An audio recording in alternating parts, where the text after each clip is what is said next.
Ayan guys, nagluluto tayo ng mani. Bumili tayo ng mani. Ayan, nauna na yung ibang kalahati. 58 daw yata ang bili ng asawa ko dito. Ayan, balat na. So, ayan, kalahati 58 pesos. Ayan, diba? Hindi siya lubog sa mantika. Ayaw namin masyadong mantika guys, kaya hindi siya nakalubog. Halo-haluin ko ng ganyan. Kasi pag masyadong mamantika, mamaya, parang hindi mo ipapatiktikin, no? Totoo kasi nagtitipid lang ako sa mantika. At totoo doon,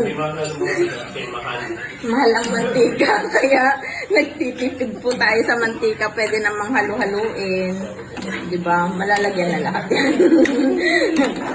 Ayaw natin masyadong mamantika kasi nga masyadong mahal at nagtitipid tayo sa mantika.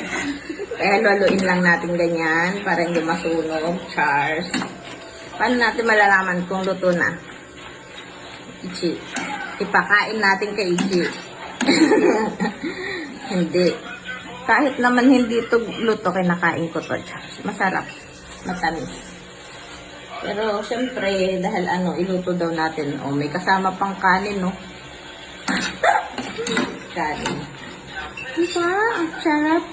Ayun guys, papakita ko na lang mamaya dahil di pa luto. Yun lang. Bye-bye!